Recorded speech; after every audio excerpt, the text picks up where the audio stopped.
Let's bring in political analyst Professor Ntsikelelo breakfast from the Center for Security, Peace and Conflict Resolution at Nelson Mandela University to weigh in on Rise Mzansi election manifesto and more.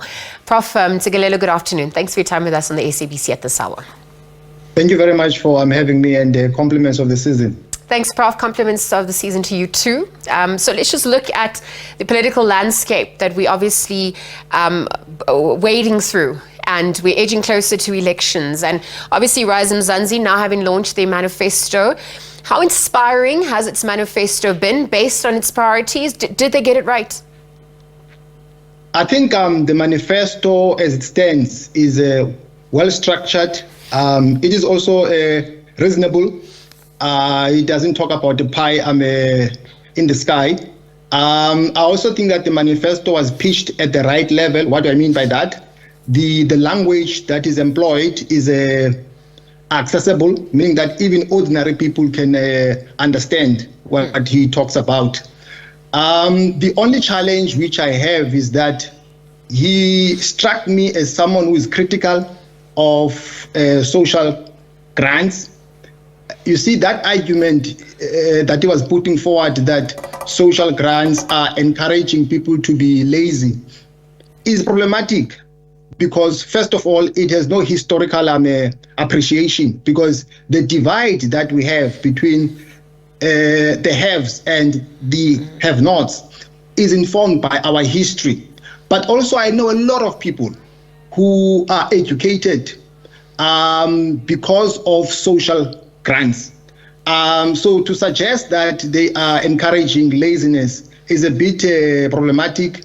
And my understanding is that those social grants, they go a long way in terms of cushioning the plight of the poor. I think maybe they need to re-examine their position in that regard.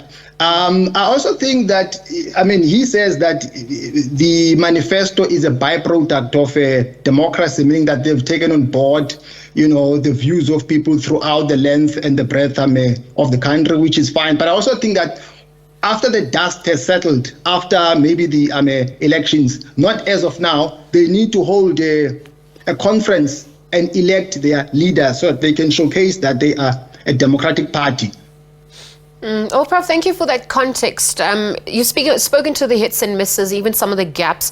And I wonder at this point how the proposals will encourage more people to get involved, engaged in their local communities, building resilience, empowering their own neighborhoods, and engaging more people in local democracy as well.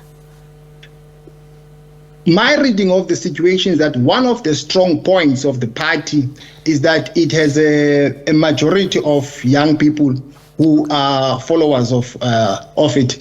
And that is good, because young people constitute the majority of eligible voters.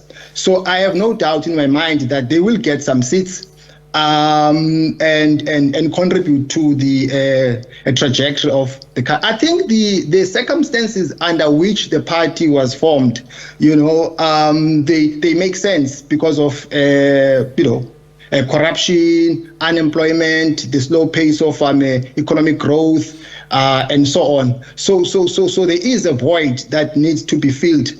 At the same time, I also think that we have a plethora of opposition parties in this country. For instance, what is the difference between this party in question and Action SA?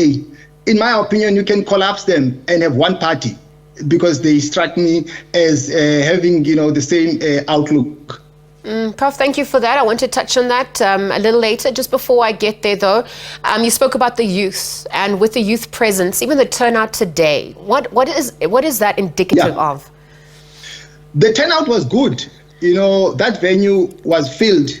It was a very impressive turnout, but at the same time, a turnout does not suggest that the party will have a good electoral performance, but it's a good indication that the party does have followers. So I think that is good, but it doesn't mean that, come hell or high water, or no matter what, people will vote for the party on a large scale.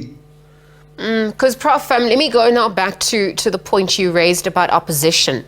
And from your vantage point, then how does Rise Mzansi fare or carve out a space in an election that has presence of populists and other opposition parties rather. What do you think is also reflected on that front? Let's expand that further.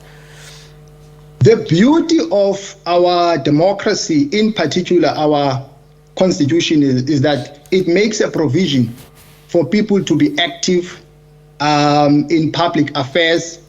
Section 19 says that people have a right to engage in political processes, so they are within their right to establish their party. You cannot criticize them for that. But the problem is that we have a shopping list of political parties, and the worst part of it is that it split votes, and also it gives the ANC, which is not performing well, or is not performing the way it should, it gives it an upper hand, because now it will have a weaker opposition parties who will pose a threat to it. Otherwise, I think the party does have a role to play in terms of consolidating our democracy, but maybe later on they can join forces with other like-minded political parties and maybe see if they cannot be subsumed, or maybe cease to exist and just be a front to be reckoned with. Yeah, Prof, thank you for that context. Let me wrap up. Obviously, a political reform topped its agenda, and I wanted to look at the discussion on governance. South Africa obviously having its fair share of governance issues. There was state capture, corruption. Another hot button topic, the economy. What do you think came through on that front? Well, he spoke about the fact that there has been a mismanagement of the economy, hence there is a slow pace of economic growth, which is true. For instance, people are saying that one of the reasons why our economy is not growing is partly because of COVID-19. But what about China? China's economy has been growing of late. It grew, I think, 2 days ago by 5%, meaning that arguably they are out of the woods in terms of COVID-19. But in our country, people are hiding behind COVID-19 in terms of domestic failures. So there is something wrong with the management of our economy, and that has a negative impact on job creation, inflation, and access to food security, among other things.